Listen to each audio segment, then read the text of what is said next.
For the last 38 episodes of Crash Course Biology, we've talked about how to make an organism. And you know what I've learned? In those 38 weeks, putting a living thing together is hard.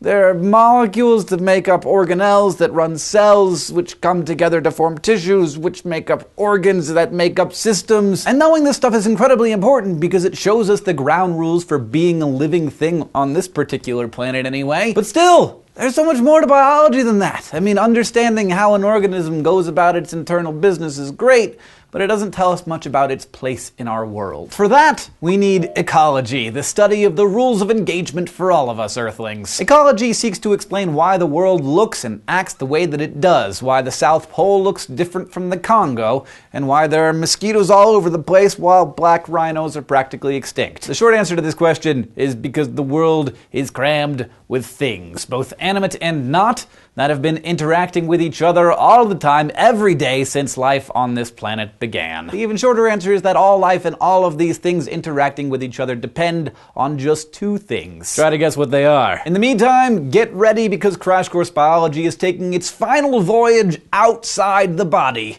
and into the entire world.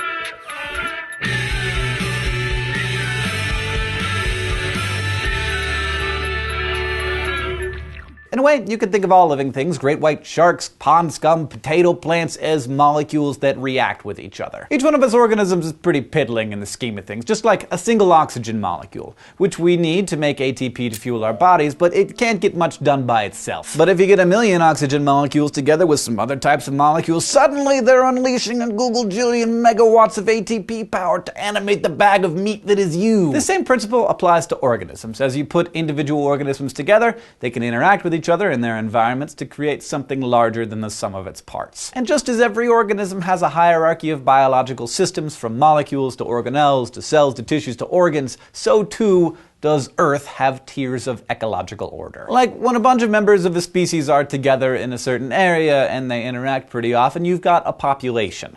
Population ecologists study why populations grow or shrink over time, depending on where they are. When two or more populations of different species live together, we call that a community. You can think of an ecological community as Mr. Rogers' neighborhood, but with the people in the neighborhood eating each other sometimes. Because that's what species do when they live together. They interact. Sometimes that means predation, sometimes cooperation, and sometimes competition for resources like food and water and living space. So a community ecologist studies how the interactions between community members and their environment affect how many of each species there are within a community. Another level up from communities are ecosystems, which are made up of groups of organisms in a specific area and the non-living parts of their environment, like soil and water and air. If you take a bunch of living things and plop them down in one place that has a specific mix of climate and soil chemistry and topography, that's gonna make up one kind of ecosystem. But you put them down in a completely different place, and they're gonna work in completely different ways to form a completely different ecosystem. Ecosystem ecology specifically explores how energy and materials flow through an ecosystem and how the physical environment impacts the stuff living there. Now, a lot of people get ecosystems confused with the next step up, which is biomes. A biome, however, is where organisms have evolved similar techniques to adapt to a general set of conditions. For example, a grassland is a kind of biome. There are scores of different grassland ecosystems all over the globe, but the organisms in each one have made similar evolutionary concessions to all the conditions that grasslands share. Like your hot summers and your cold winters, and not too much rain, but more rain than you'd find in a desert biome.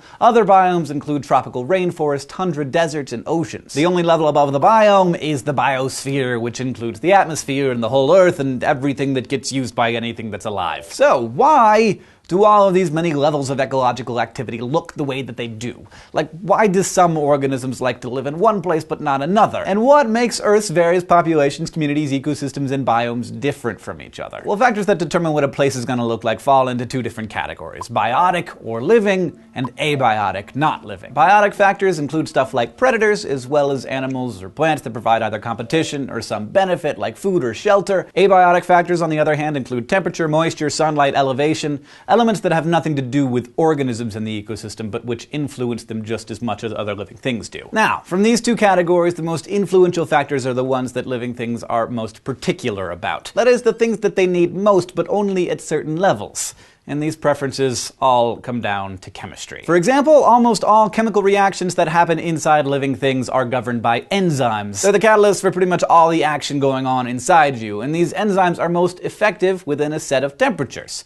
Chemical reactions within the body slow way down when it's really cold, and very high temperatures change the shape of enzymes, making them less effective. So temperature is one of the major factors that determines why animals live in certain places. And if you look at the places on the Earth with the most biodiversity or different kinds of living things, you'll find that it's in the places where the temperature is within the ideal range for enzyme function. What else? Well, everybody's got to eat, at least if you're an animal or a fungus or some other kind of heterotroph, so you'd think that food would also be way up on the list. But actually, it's plants and other autotrophs like cyanobacteria and protists that are the base of nearly every food chain, and they have to be fed too. So again, it comes down to chemistry. The key ingredient plants need for photosynthesis is water, which is also what we need to burn ATP, maintain a homeostasis in our bodies, and all that jazz. So the quest for food ultimately comes down to a need for water. So yeah, surprise! Water and temperature are the two things that organisms care about the most. Ergo, they're what ecologists focus on when determining why certain organisms hang out in one place over another. Together, these two factors define every biome on the planet. For instance, a saguaro cactus has evolved to live in the Sonoran Desert of North America,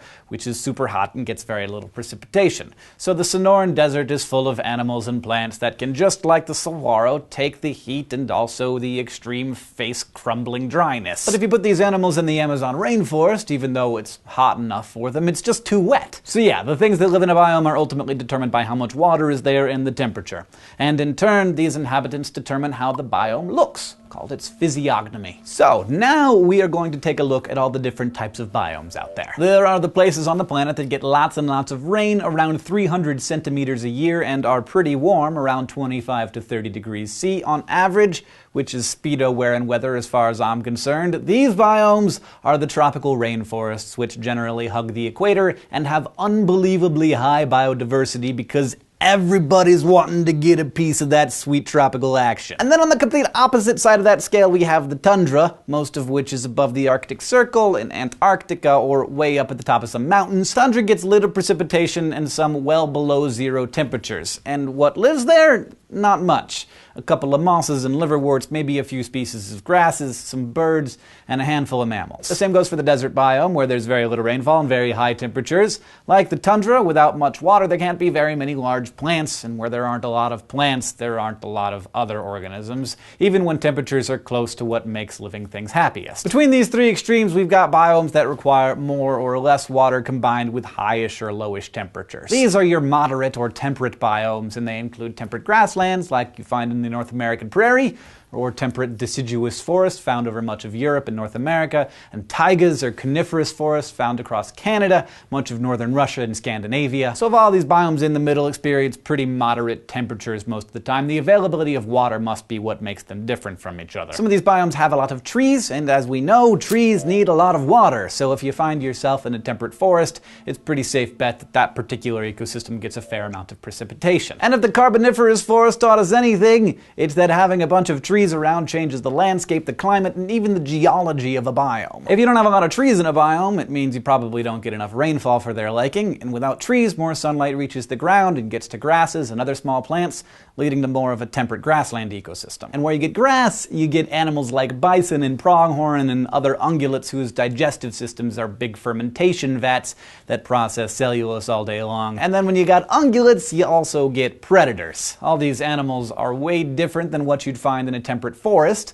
So biomes are different because the plants are different, because the rainfall and temperatures are different. But of course there are also biomes entirely underwater. We can't forget that the surface of the planet is 3/4 water. And since water availability isn't an issue in the ocean, marine biomes differ in things like temperature, pressure, oxygen content, how much light is available, and stuff like that. So thanks to the science of ecology, we know that the way the world works can be explained mostly by temperature and water. But this is just the beginning, my friends. Oh yes, the end of Biology 101?